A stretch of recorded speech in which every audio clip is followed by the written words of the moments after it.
Likayo mu bulango w'abakama baffe ne mu kuwummulamu okwo kwe tubaddemu katuyongereyo ne pulogulaamu yaffe ensi mwe tuli. Nga bulijjo kimanyi nti no tulinamu akanyomero ak'ebintu ebyewuunyisa mu nsi eno. Njagala abantu bamanye nti no waliwo ebintu ebyali bibadde mu nsi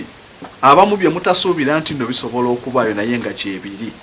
Ngenda okutuusaako olwaleero omuti ogwakasibibwa emyaka 121 oba ekintu ekiramu living things ekikyaliwo nakaka ekyakasinga okusibwa emyaka emingi. Omuti guno gumanyikiddwa nga banyan tree, gugwa mu kika ekya fig tree nga olaba emituba ebyo bayita fig tree. Abasomako Bible Yesu yakolimira omuti gwali fig tree category ya mituba. Omuti guno gusangibwa mu nsi eya Pakistan nga gusangibwa mu province eya Landi Kotel province. Omuti guno lwali mu mwaka ogwa 1898 Bungereza yali etwala subcontinent eyo India yonna nga yetwala ne wali Pakistan. So kati akatawuni kano kasangibwa ku border emanyi tugera nga Tonkani town eri ku border na Afghanistan. So Bungereza yali yabakolonizinga ngera yefugawo nga bagiyita Raj India oba koloni ya Bungereza eya Raj mu India. Kakati obufuzi bwa Bungereza bwali bubi nnyo. Tino egwatuuka omwaka ogwo gwa 1898 baali bayisa bubi abantu mu kitundu omwo. Kakati eyali akulira detach eyo baali bamuyita musirikale mu Bungereza nga bamuyita James. Kati omusajja ono yagenda n'anywa omwenge n'atamiira n'akomawo mu kampu yaabwe ewali omuti ogwo. Bwe yakomawo n'agwa wansi ng'atamidde nnyo. We yatunuulira omuti n'agulaba nga gutambula, n'alaba omuti nga gulinga ogugenda okumu. Kye yakola n'alagira eyali mmesi oba assistant we n'alagira nti omuti guno gwaguntiisizza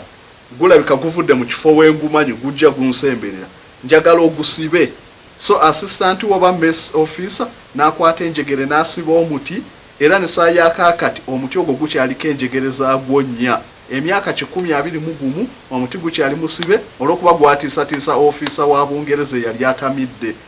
Omuti guno yagwe gukoze ebyafa nti gwe muti ogukyasinza okusibibwa emyaka emingi. Era ne bwogendayo ne kakati guliko ekiwandiiko ekigamba nti no am a prisoner. One day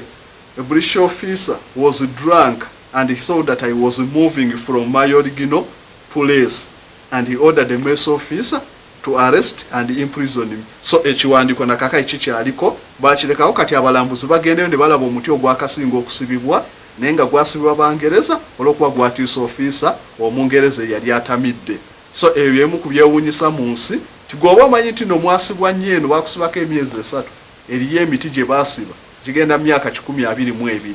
So ke katundu kafaaka ak'ebyewuunyisa mu nsi tubadde tukututteko mu ggwanga lya Pakistan.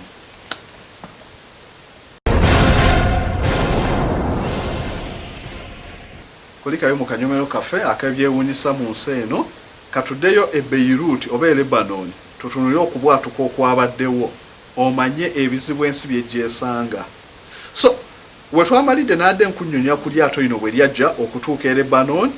oba e Beirut n'okutuuka okutereka ebyo ebigimusa bino ebyakabenje ku mwalo ogwetooloddwa abantu abakola, ogwetooloddwa ekibuga, abantu batambula, then n'amaato nga gava mu mawanga ag'enjawulo mu Europe gonna we gatuukira awo.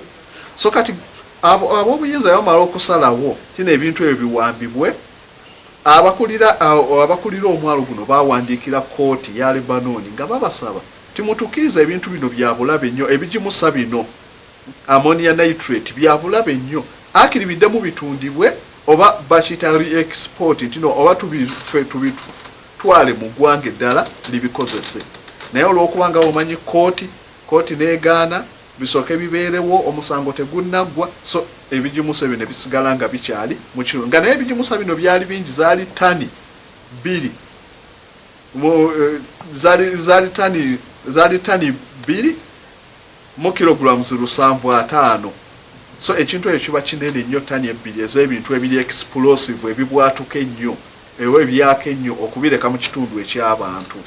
So kakati we lwatuusa badde nkunyumiza nti no babadde batereza oluggi olwabadde lufudde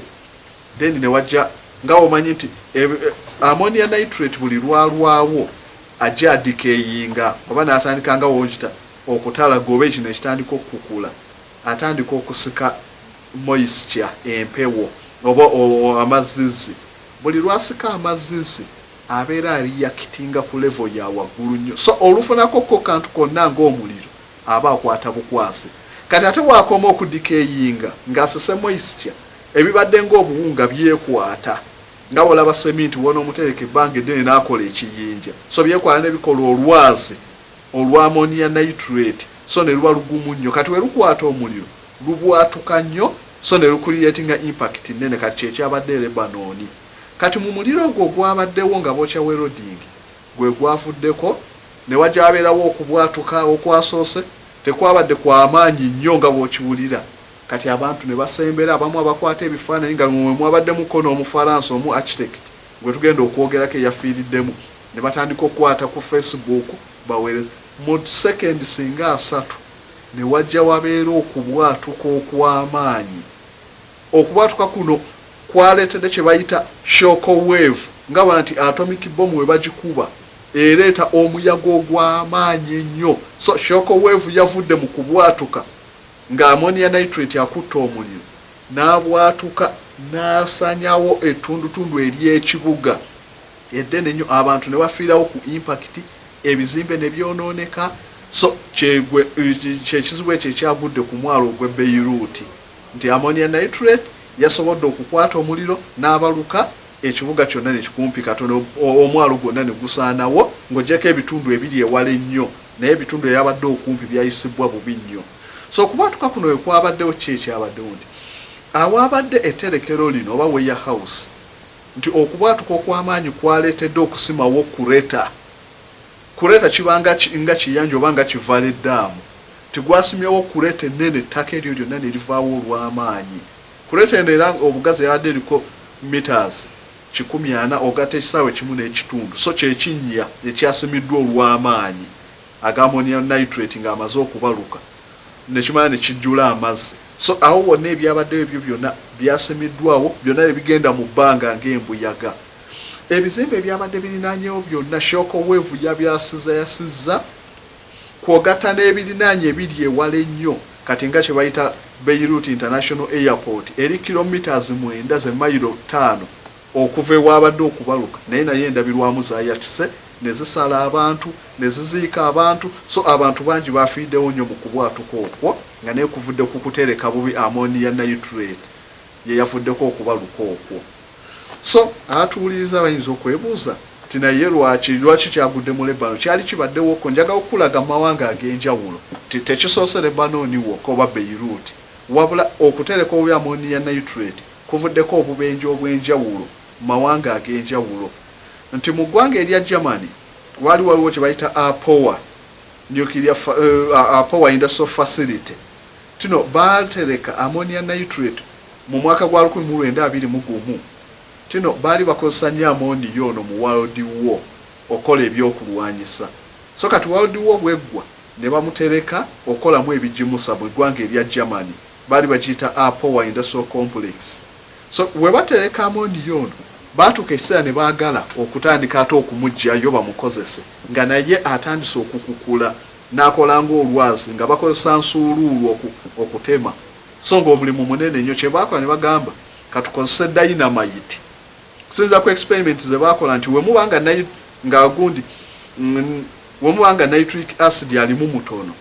tasobola kwaka so ne bakozesa dynamite okukuba olusozi olwo olwakwata okuva ku ammonia basobola okufunamu ebipapajja ebitono babitwale bakole ebijimusa olwakozesa dynamite gundi na ammonia nitrate n'akwata abantu abasukka mu 580 be baafa mu kitundu ekyo so kyali kintu ky'amaanyi nnyo kabenje k'amaanyi mu ggwanga lya Germany nti Bufalansa ekibuga Munich ewala ennyo kilomita nga 205 baawulira okubwatuka okwo era kyekimu n'ekyabadde Lebanoni kyokubwatuka kuno ekwabwatu area eri wakati wa kilomita emu eyo yonna yasaanyeewo radius be basoose okufuna impact esooka then ne area ate eri mu kilomita 5 ne gyefuna secondary effect ebizimbe ne bigwa abantu endabira ne zibasa then ate n'abali ewala kilomita 10 bafunye shock wave okukankana okwo nti bagenza okupima nga kwabadde kwa magnitude 3.3 eza earthquake oba magnitude okubwatuka okwo kwalese musisi apimiwa ku Richter scale nga yavuddemu 3.3 magnitude so kumpi okubwatuka kwabadde kwenkanankana ne musisi so wemukubi kakati n'aba abadde wale nnyo kati nga ensi ya Cyprus eri mu Mediterranean kazinga kalinanyeewo basobodde okuwulira okubwatuka mu kilometers 200 bawulidde okubwatuka okwo so njagala omuntu ali wane Uganda ogeraganyemu wano Kampala kilomita 2 obeera ogenda Kaluma obeera ogenda nga Lyantonde so awo wonna bawulidde okubwatuka so senga kibadde wano Kampala nzo kwesanga ekitundu kya Kampala kyonna ekisinga kisanyeewo ekyo ekyabadde Lebanon ekyayambyeko nti no ekitundu kiri omwalo abantu si bangi ababaddeko abasinga bali mu bibuga ewala Central City so tebafunye buzibu nnyo abantu bangi naye era nga abasinga bakosebwa nnyo so kakati eki nti okubwatuka kuno wekwabaddewo amaato agamu agabadde mu nnyanja ate ewala nagera gafunye obuzibu agadde gali ku mwalo nga gayimiridde gafunye obuzibu erimu eryato baali kubye ne lituuka okugwa ate ne ku lukalu lyonna ne lisaanawo so obwemu ku buzibu obwaddiridde ku nnyanja oluvannyuma lw'okubwatuka so mbadde nkyakulagako e Germany nti ne mu America mu mwaka gwa 2007 bafunako akabenje ke kamwako nti bagita Galveston Bay eri mu Texas state ya Texas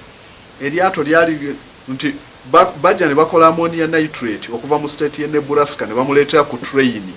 ne bamutuuse Texas nga wagenda okuva ne bamupakira ku lyato wagenda okuva bamutwale mu Europe bakole ebijimusa tinaye eryato lino lyafuna obuzibu ne lyali kwata omuliro ne bagezaako okuzikiza essaawa nga namba ne bigaana ne limala ne libaluka ammonia nitrate najja kwata kage yaliko n'akwata omuliro kage yaliko ne byabika kwaliko n'ebyokulwanyisa ebitone bigenda mu Europe n'amaato agalinanyeewo ku mwalo ogwo Texas Galveston Bay mwalo gw'amaanyi nnyo gonna ne gakwata omuliro agaali gatwala amafuta so ne kibeera ky'amaanyi nnyo mu byafaayo bya America okubwatuka okwali wali kwali kw'amaanyi nnyo so etawuni yonna ne gyefuna obuzibu so okubwatuka kuno tekubadde mu ggwanga lya Lebanon yokka mawanga ag'enjawulo gazze gabiraba so kyenkulazeeko nti ne Germany bafunako mu mwaka gwa 2021 nenkulaga nti no n'America Galveston Bay bafunako mu Texas okubwatuka kuno kwakola bubi nnyo eggwanga lya America nti ekitundu ekyo kyonna omwalo ogwo gwonna gwaddibwamu kuzimbibwa gwonna nga gusaanyeewo so gyemu ku effect za ammonia nitrate naye ng'ekisinga kyonna kyolina okumanya nti no abeera atwalibwa kozesa bijimusa nakolamu explosive naye zitakyakirizibwa nnyo okukozesa nnyo ammonia nitrate so kakati ekirawo omukyayagala okwebuuza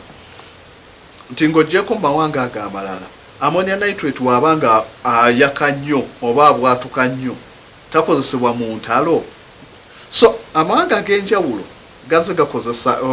ammonia nitrate yono mu ntalo kyolw'okuba abaluka nnyo nga bamukozesa nga bomu then ne baterrorist bamukozesa nnyo okukuba ebizimbe bannalukalala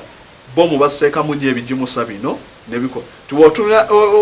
bomu ezatulika e Kenya ofundi building ne Tanzania bagata ammonia nitrate ne bakola bomu ezitowa tani nga 2 ne bagikuba ku embassy ya America e Dar es Salaam ne Nairobi so oya ammonia yakola ekyo mu mwaka gwa 1997 omwana ayitibwa Timothy McVeigh mu America yakuba Oklahoma Federal Building naye ng'akozesezza bijimusa ebyo just kutabula bijimusa n'agattamu amafuta n'agattamu explosive entoto ne bakola bomu so bibadde bikozesebwa nnyo okukozesa so ekyenjaga okulaga nti nno ammonia nitrate ono eyaviiriddeko okubwatuka e Lebanon oba Beirut kintu kya bulabe nnyo kikozesebwa mu ngeri ez'enjawulo ne kireeta obuzibu ku bantu so kaakati ekyo kyekyabadde Lebanon naye nga byonna bivunaanibwa ku gavumenti tino baalemwa okuteekawo enkola esobola okukuuma ammonia ono okumutereka obulungi nga bwasaanidde ne bamugayaalira ne bamala gamuteeka mu silos oba eziyitibwa nga warehouse obulamu bw'abantu ne bugayaalirirwa kigambibwa nti abantu abasukka mu 137 be baafudde naye nga sources ezisinga zitegera nti abantu bangi bafudde naye tebasobodde kubatracinga kuba scale bweti enene ya destruction tesobola kuviirako bantu we batyo bokka okufa. Abantu abasukka mu 15,000 be bafunye injuries ez'amaanyi.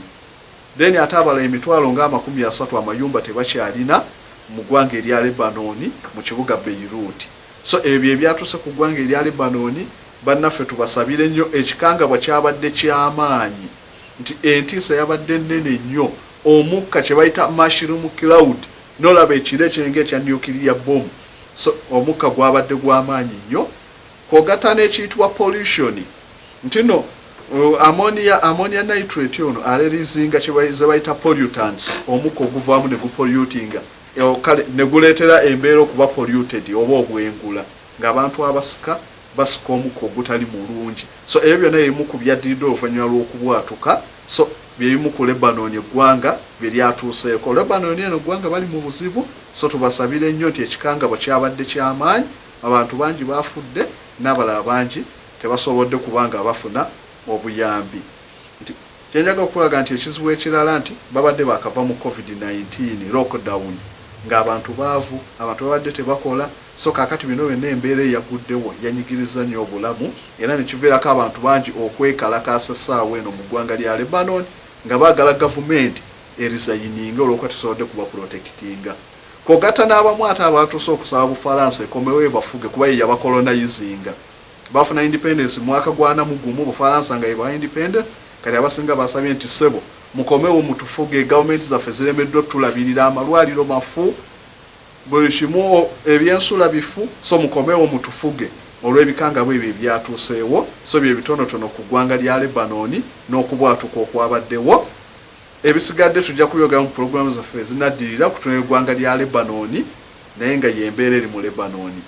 Mwebala okulaba programu yaffe n'ensi mwe tuli mweyongere musubscribinga ku YouTube channel yaffe Delta TV. Abanyumiddwa abalina ebibuuzo musobola okubuuza byonna tujja kubibaddamu. Mwebale nnyo okulaba programu ensi mwe tuli. Sigadde ndi Kasozi Samuel.